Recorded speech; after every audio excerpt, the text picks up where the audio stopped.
Welcome to Cozy Noah Vibes. Tonight's story will explore a new format. Many friends have mentioned they enjoy falling asleep while listening to our stories. So, this evening's tale will be slightly different from our usual style. We'll focus on the quality of sound and we'll slow down the pace. But don't worry, the format and style of our videos will remain the same. This is simply a new attempt, and I hope you enjoy it. Now, let's begin tonight's story. Mining is an ancient profession, one of the most dangerous as well. Miners must descend into underground shafts, where conditions are often harsh, constantly facing the risk of collapse. In the early 18th century in England, miners shared a legend. Deep within the mines, a series of knocking sounds could sometimes be heard. Whenever the knocking occurred, strange things would follow. They called the source of the sound the knocker. The legend of the knocker originated in Cornwall, a county in the southwest of England, home to thousands of mines with a 2,000-year history of tin extraction, making it one of the world's most renowned tin mining regions. Thus, many experienced miners were born here. In the early 18th century, miners worked individually. At the end of each day, they would gather all the ore they had extracted and sell it to merchants who came to buy it. Cornwall's mines were mostly vertical and not very large. Miners would use ladders to descend from the surface into the mine.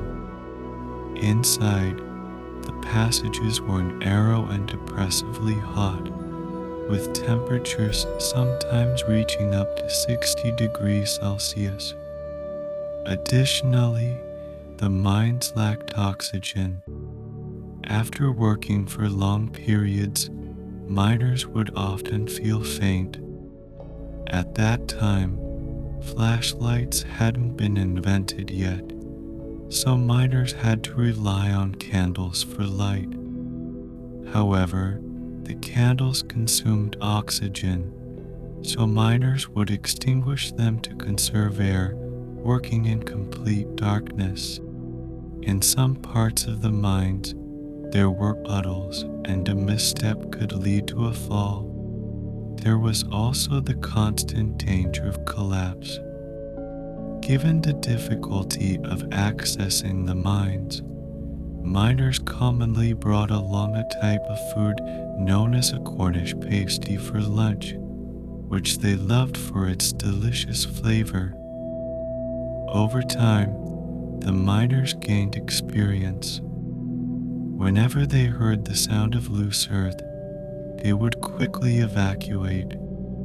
In the mines, they would never whistle or engage in unrelated activities to prevent accidents. Yet, despite their caution, bizarre events occasionally occurred. One morning, a miner was working in the mine and went to grab a hammer, only to find the hammer missing from the toolbox.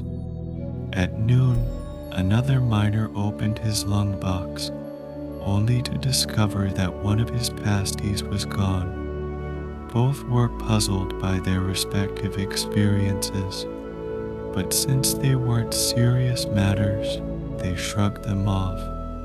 While chatting, they joked that perhaps the other had simply forgotten. By afternoon, the two miners continued their work.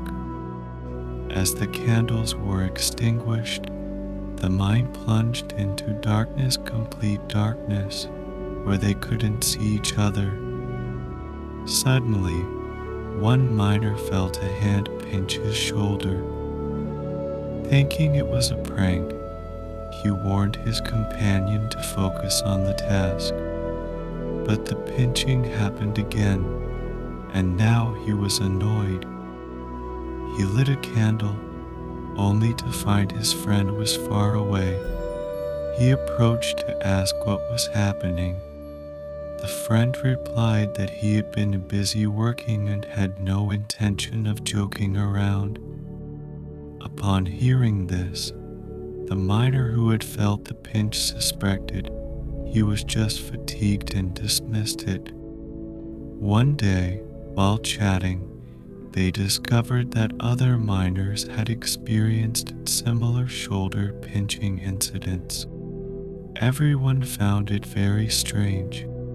In the days that followed, miners became particularly vigilant about their surroundings while working.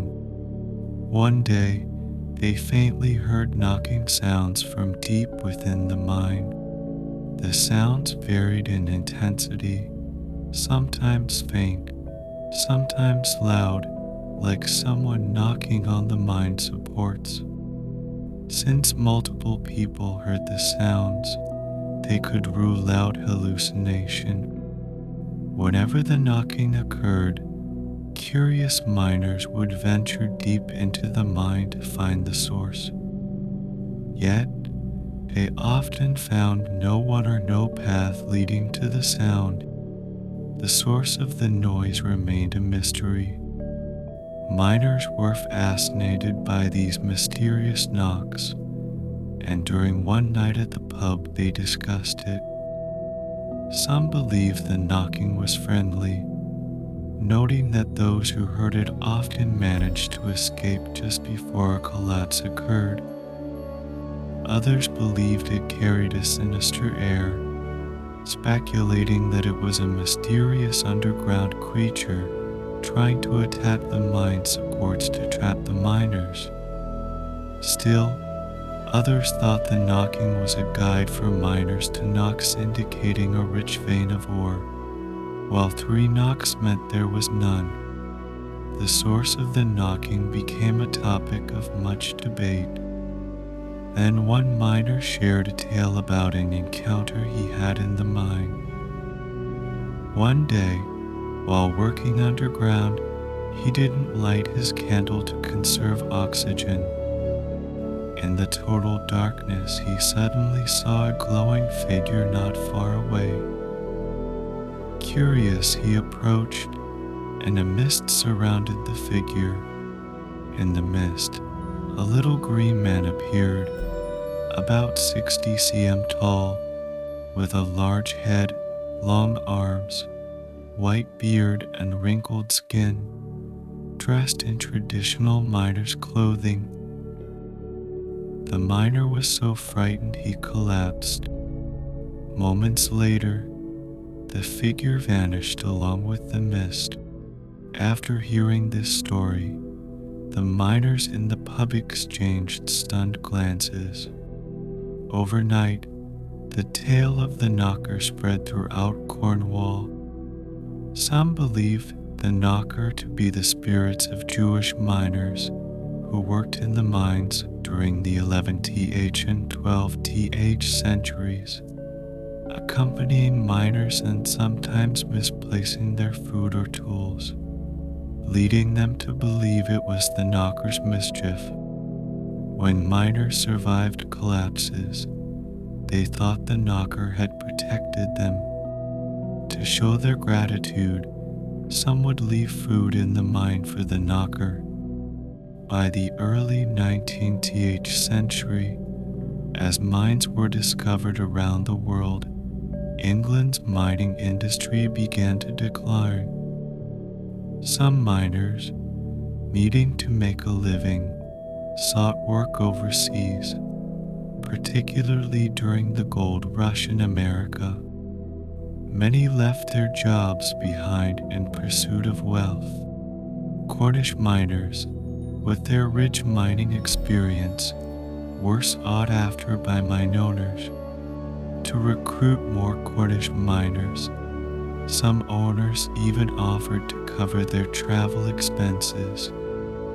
Before long, a large group of miners from Cornwall traveled to America, and the tale of the knocker accompanied them.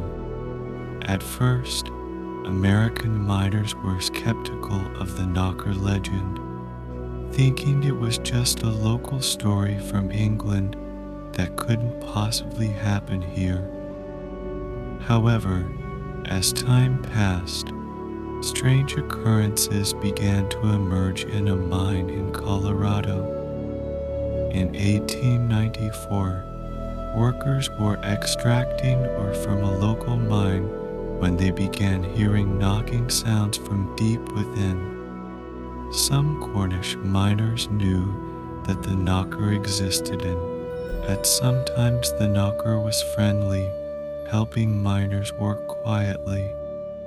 Yet at other times, the knocker could be malicious, incessantly knocking on the mine walls, causing many miners to feel fearful.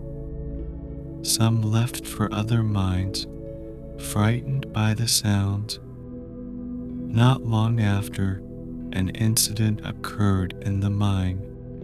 One day, a miner named Hank Bull descended to work as usual, when he suddenly heard a boy's faint cries for help echoing from deep within the mine.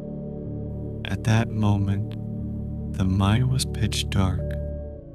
Hank lit a candle, determined to investigate. His fellow miners urged him not to go, insisting there could be no one down there, he must be imagining things. But Hank wouldn't listen to reason. He insisted on going alone. Minutes later, a horrifying scream pierced the air. A collapse had occurred deep within the mine.